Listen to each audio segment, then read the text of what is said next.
Social propaganda I will not be falling for. Number one, small talk. I've never liked small talk. I have always been very opposed to the whole concept that is small talk and, appearing polite to people you don't know. I just find it very inauthentic because as an autistic person, I I've never understood what the point of asking someone how they are was if you're not going to actually engage in a whole back and forth or conversation about how they're actually doing. Because if I've just had the worst day ever and I meet you in the elevator and you're a stranger to me and it's just like, hey, hi, how are you? Am I supposed to tell you how I'm actually feeling? Like, do you actually want to know how I'm feeling, or are you just fucking weird? Like, are you just, like, what's the vibe? I never understood it. Can we just not say anything, or can we just say hello and then not ask each other how we are and just to say good? It's so brainless. Why do we need to do this as people if we're not actually gonna engage in like proper conversation? Especially when it's like you're in an elevator or it's like you're in a line and it's like you're about to you only have like max 10 seconds to talk to the person. Why are you asking how I am?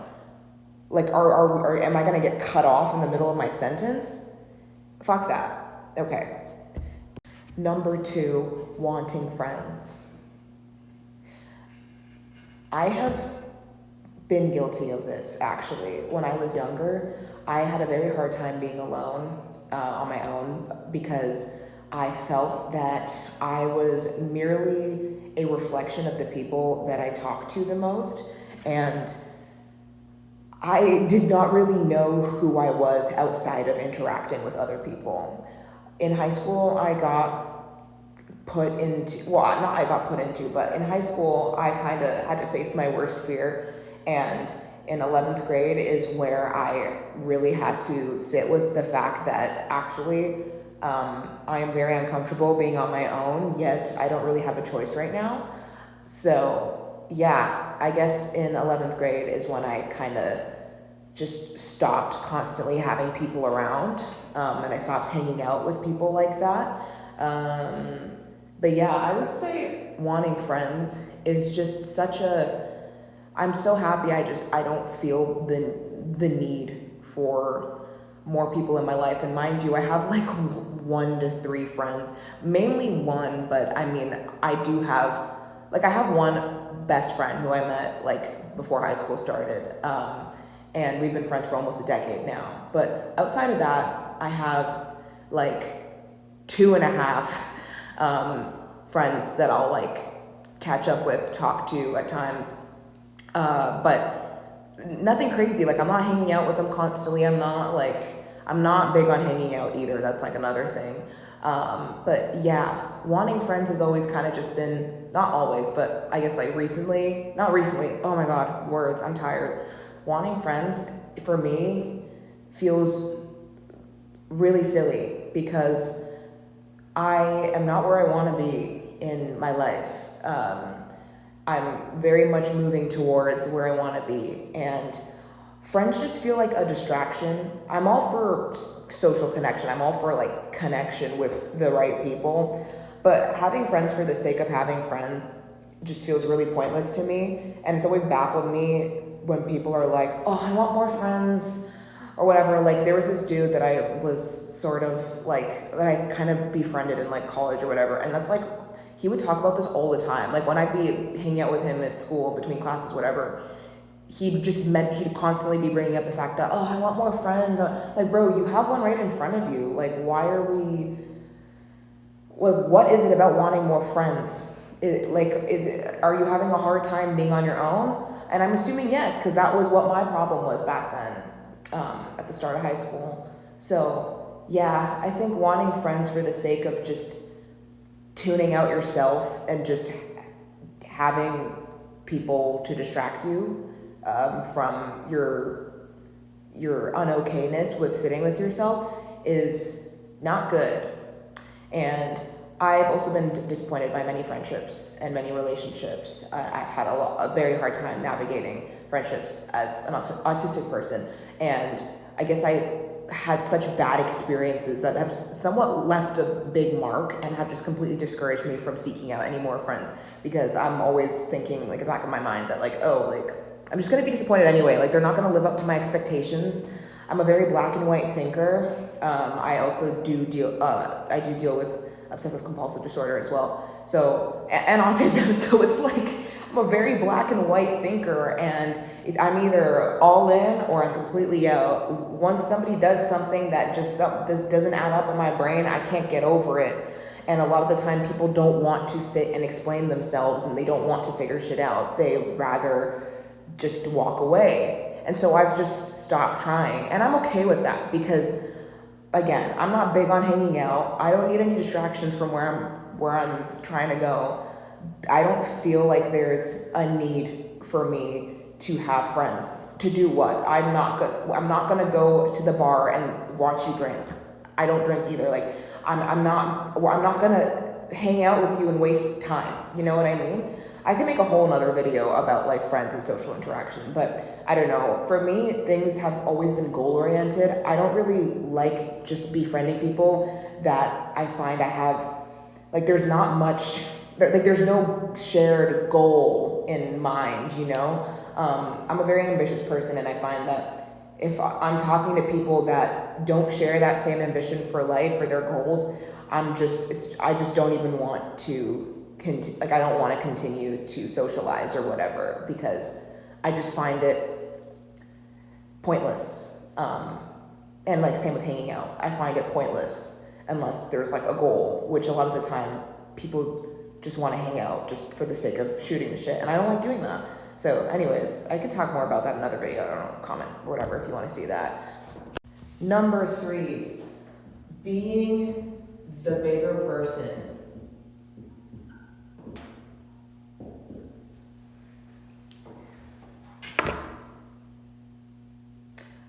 Again, why? I understand being the bigger person when it'll be detrimental to you and your immediate well-being, if you do not be the bigger person. Like, for example, if it's like a workplace setting or something, and you have to, suck it up sometimes because the person in charge is, not being the nicest of people, or they're exploiting you in a way, but you kind of depend on them for your paycheck. So you gotta suck it up and just, yeah, I'm so happy that you did that. Thank you so much for not firing me.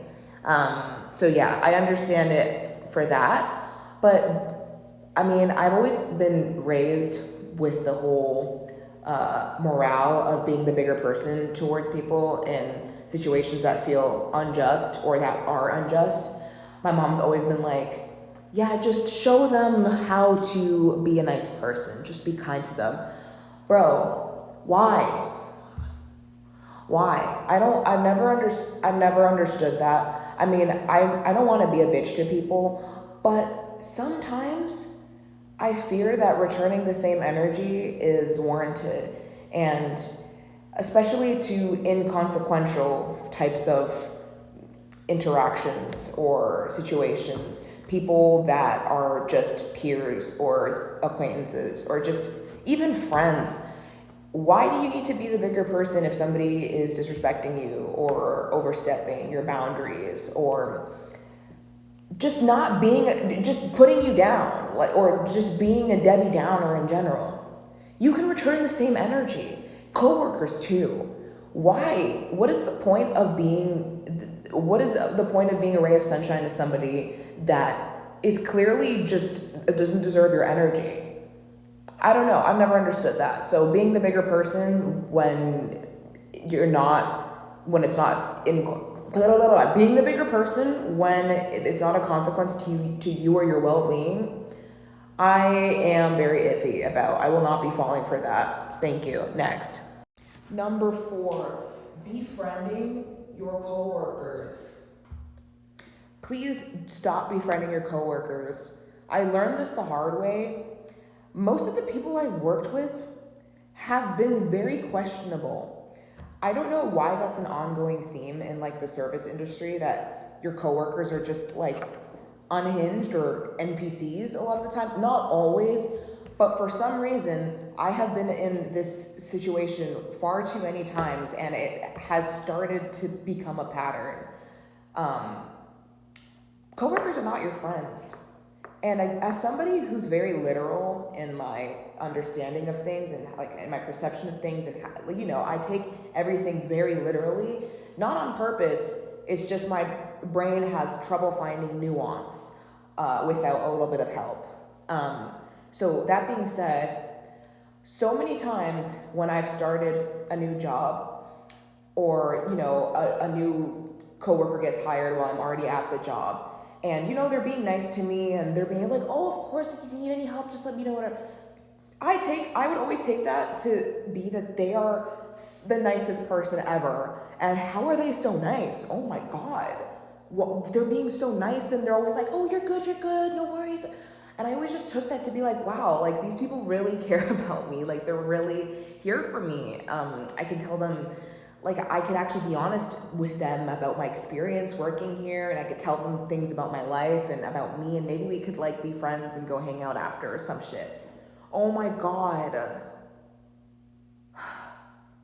I've been disappointed every time because one, I've either found out that this person has very questionable morals, and I could not be further from them in morals and just in general, and how I spend my time.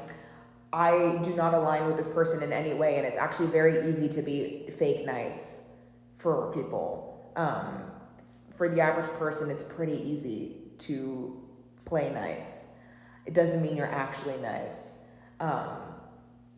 Yeah, I think I've blocked out most of the experiences from my memory. Like I can't even like recall the craziest shit that I've heard, but befriending coworkers is a big no-no because they will disappoint you and they gossip.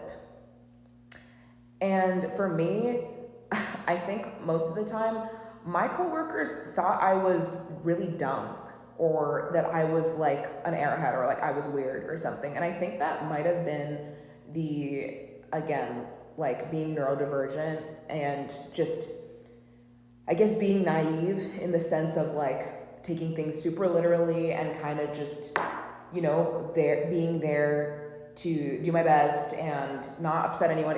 I don't know. People are weird, and a lot of people are stuck in these dead-end jobs longer than they want to be, and a lot of the time they'll just accept that as their indefinite reality, and it becomes their life, and it's just high school all over again. And people have weird shit going on in their mind, and their intentions are weird.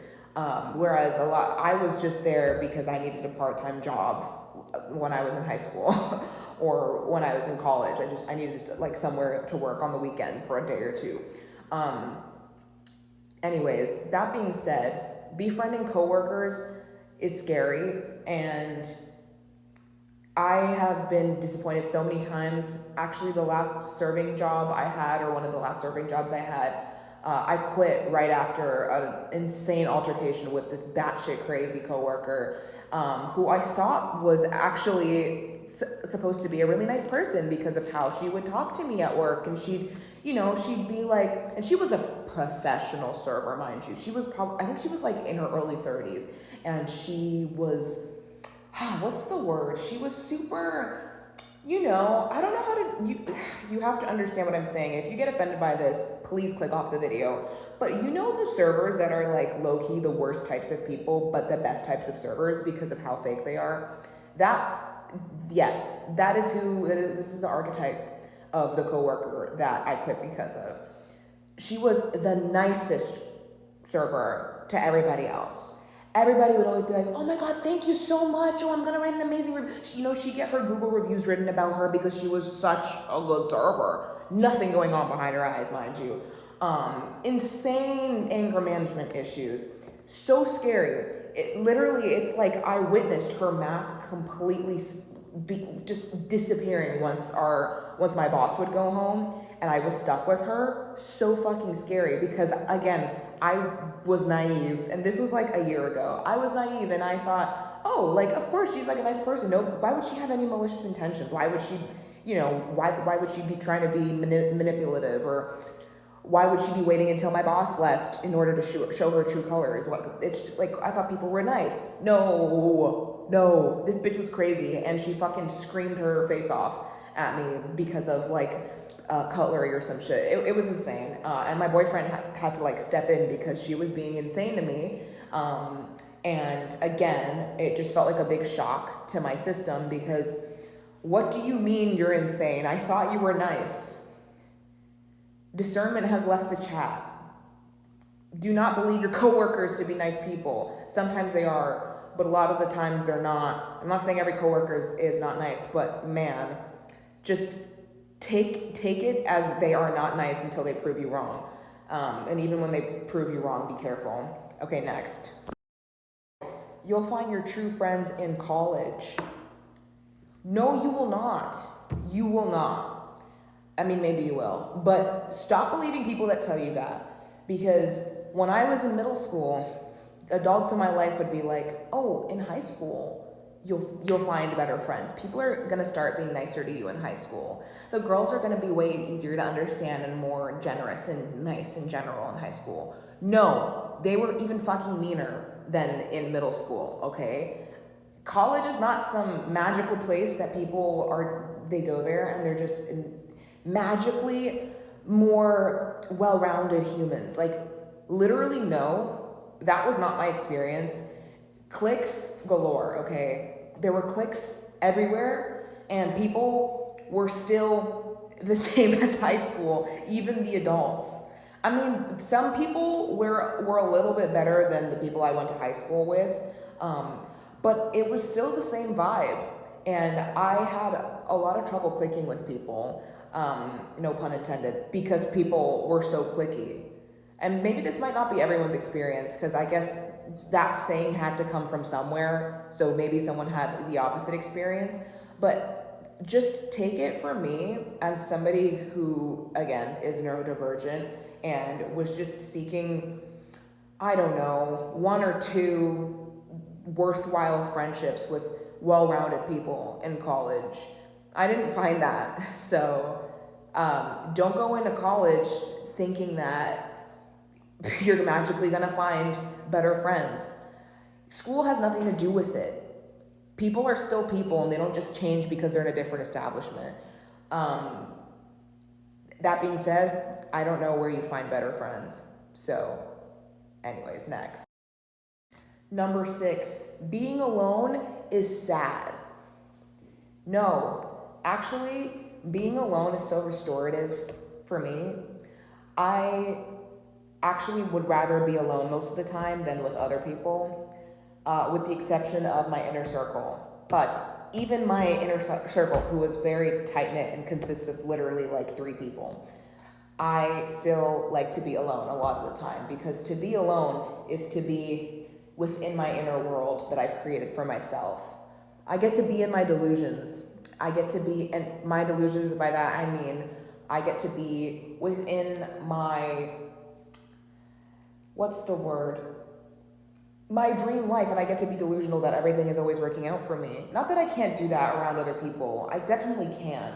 But there's a different feeling to it when you're completely on your own and you get to just experience your whimsy from inside and out. I don't know how else to describe it, but I much prefer being alone than in the company of others. I find it more peaceful and restorative, and I don't understand people that constantly want to be out and about with others. I find that very overstimulating and draining, quite frankly. Next. Number 7, it's just a cough. Please miss me with this bullshit, okay? Because the amount of times that I have been in public and someone has the most fucking deadly ass sounding cough I've ever heard, and they're like, oh, like, it's just a cough, I'm not sick, I promise. Go home. isolate, lock yourself up. Please just stay so far away from everyone. Because I've never understood this, especially since the pandemic. Why are we going outside when we are sick? That cough didn't sound like it was just a cough. I don't care if it's not contagious. It's ear rape, and there's definitely some sort of microbes going around whenever you exert that cough, okay? I don't know. I have misophonia, which is like an abnormal sensitivity to sound. Coughs and sneezes and runny noses and no, big no for me. Please go home if you are sick or if you just have a cough. Go home and nobody hit me up until that's done with, because ew. Thank you. Next. Smiling at strangers to seem more approachable. Why? Why do we need to fake smile at people to seem more approachable? I've never understood this. Growing up, I was told by many adults around me to smile more. They'd be like, smile, you have such a nice smile, like, why don't you, like my mom would always be like, oh, like I'm always walking around and I'm always just, I always have a smile on my face. How do you always have a smile on your face? I have resting bitch face, unfortunately, I think. I mean, I've always been told I seem unapproachable and like I just want to be left alone. Thank you, don't talk to me, because I do want to be left alone. But I've always found it so scary that when people say to smile when you're in public, because if you're not actually that excited about something or happy, I'm not saying that if you're not smiling you're unhappy, but like that's a little bit scary to just constantly have a smile plastered on your face. That's a little uncanny. People can be neutral. Why is neutralness scary and unapproachable? That seems like a skill issue. That seems like a you problem.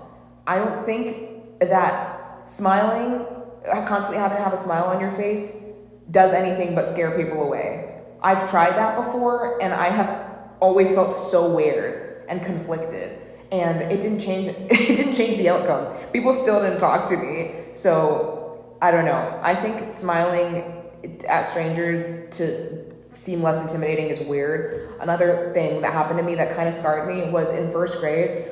My teacher would constantly bring up the fact that I never smiled and I had like a permanent scowl on my face, even though I was just existing. And again, I was not diagnosed with like anything back then, so nobody knew that I was autistic. But my first grade teacher would literally be telling me, she'd be like, you always have a frown on your face. You just seem so judgmental. And she would like refuse to take my photo for the class, because she took everybody's photo and then she like pasted it outside the door to like decorate the tree, like this tree, whatever, this classroom tree. She like refused to take my photo unless I was smiling. And I tried to smile, like I just didn't know what she wanted from me, because I was like, why is she forcing me to smile? Like this just feels really weird. It was borderline harassment. How she would act towards me, and she'd be like, I just wish I could put a microphone on your shirt, so, like I could clip a microphone on your shirt so I could just hear how you talk to people and I could hear your interactions, because you always seem so unhappy and you're always such a Grinch or whatever. Bro, you think that's gonna make it any better? This kid, me, clearly had something that I was moving through. I was clearly having a different type of experience than other kids my age. You think shaming me out of it is going to help? I remember like fearing for my safety because I was so confused as to why she was always on my ass about my resting face. It was so strange. She was never like that to anyone else but me. So yeah, shout out to Miss Richard. Anyways, next. Number 9, German and Italian. I will not be falling for those. Those are not real languages. It's just a bunch of gibberish. You can't tell me otherwise. Stop trying to tell me otherwise. I'm kidding about that last one. I really want to be fluent in German. Italian, though, I don't know about all that. I think I like the idea of speaking Italian more than I actually like speaking Italian. So I will be improvising all of my Italian words moving forward, continuing on, because I've already been doing that. But I'm just letting you know I will continue to be improvising and not actually learning the language. Okay, that's that. Go listen to my music anywhere. I'm Liz Uninvited. Okay, bye.